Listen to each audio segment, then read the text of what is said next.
નમસ્કાર બાળમિત્રો, આપનું ખૂબ ખૂબ સ્વાગત છે. બાળમિત્રો, આજે આપણે સામાન્ય જ્ઞાન ધોરણ 2માં પ્રકરણ 20 હોસ્પિટલ એટલે કે દવાખાના વિશે અભ્યાસ કરીશું. બાળમિત્ર, તમે ધ્યાનપૂર્વક આ ચિત્ર જુઓ. આ ચિત્રમાં તમને શું દેખાય છે? આ ચિત્ર એક હોસ્પિટલનું છે. તેમાં દર્દી પલંગ પર સૂતા છે. ડૉક્ટર સફેદ કોટ પહેરેલા છે. તેઓ સ્ટેથોસ્કોપ લઈ અને દર્દીને તપાસે છે. બાજુમાં નર્સ એટલે કે પરિચારિકા ઊભેલા છે. બીજામાં એક નર્સ દર્દીને દવા આપે છે. ચિત્રમાં વ્હીલચેર પણ દેખાય છે. સાથે કમ્પાઉન્ડર પણ છે. ચાલો બાળમિત્રો, હવે આપણે જોયેલા ચિત્ર પરથી થોડી માહિતી લઈ અને સ્વાધ્યાય કરીએ. સૌથી પહેલું, કૌંસમાં આપેલા શબ્દોમાંથી યોગ્ય શબ્દ પસંદ કરીને ખાલી જગ્યા પૂરો. આપણે બીમાર પડીએ ત્યારે ખાલી જગ્યા પાસે જઈએ છીએ. શિક્ષક કે ડૉક્ટર? સાચો જવાબ શું આવે? ડૉક્ટર. બાળમિત્રો, આપણે જ્યારે બીમાર પડીએ ત્યારે આપણે ડૉક્ટર પાસે જઈએ. ડૉક્ટર આપણને તપાસે અને પછી દવા આપે છે, બરાબર ને? ત્યાર પછીનો સવાલ જોઈએ. નર્સ એટલે કે પરિચારિકાનો ગણવેશ ખાલી જગ્યા રંગનો હોય છે. સફેદ કે કાળો?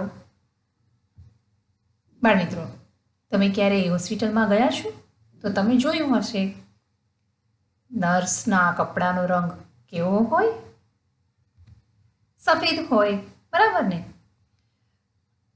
ત્યાર પછીનો સવાલ, દર્દીની સારવાર ખાલી જગ્યા કરે છે. દર્દીની સારવાર કોણ કરે? શિક્ષિકા કે ડૉક્ટર? સાચો જવાબ છે ડૉક્ટર. દર્દીની સારવાર ડૉક્ટર કરે છે. પૈડાવાળી ખુરશી ખાલી જગ્યાને લાવવા લઈ જવા વપરાય છે. ડૉક્ટર કે દર્દી? સાચો જવાબ દર્દી.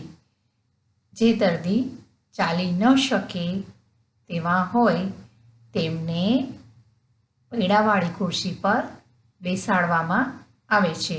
પૈડાવાળી ખુરશીને શું કહેવાય? વ્હીલચેર. સમજ પડી ને?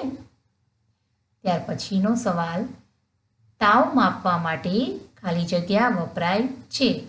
તાવ માપવા માટે ઇન્જેક્શન વાપરવામાં આવે કે થર્મોમીટર? તો સાચો જવાબ શું આવે? થર્મોમીટર. દર્દીને તાત્કાલિક હોસ્પિટલ લઈ જવા માટે ખાલી જગ્યાનો ઉપયોગ થાય છે. એમ્બ્યુલન્સ કે આગબંબા? દર્દી એટલે કે માંદા માણસને કે અકસ્માત થયેલો હોય તેમને તાત્કાલિક હોસ્પિટલ લઈ જવા માટે એમ્બ્યુલન્સનો ઉપયોગ કરવામાં આવે છે, ખરું ને? જો બાળમિત્રો, અહીં નીચે કેટલાક વિધાનો આપેલા છે. તેમાંથી ખરા વિધાનો સામે સાચાની અને ખોટા વિધાનો સામે ચોકડીની નિશાની કરવાની છે. તો ચાલો આપણે શરૂ કરીએ. સૌથી પહેલું, આપણે હોસ્પિટલમાં શાંતિ જાળવવી જોઈએ. તો આ વિધાન સાચું છે કે ખોટું? સાચું. આપણે હોસ્પિટલમાં ઘોંઘાટ કરવો જોઈએ નહીં અને શાંતિ રાખવી જોઈએ, બરાબર ને? બીજું, શિક્ષક આપણને દવા આપે છે. આ વિધાન ખોટું છે. આપણને દવા કોણ આપે? ડૉક્ટર આપે. હૃદયના ધબકારા સાંભળવા માટે સ્ટેથોસ્કોપ વપરાય. આ વાક્ય સાચું છે કે ખોટું? આ વાક્ય સાચું છે. ત્યાર પછી આંખ દુખતી હોય તો દાંતના ડૉક્ટર પાસે જવું જોઈએ. આ વાક્ય ખોટું છે. આંખ દુખતી હોય તો આપણે આંખના ડૉક્ટર પાસે જવું જોઈએ. આંખના ડૉક્ટરને શું કહેવાય?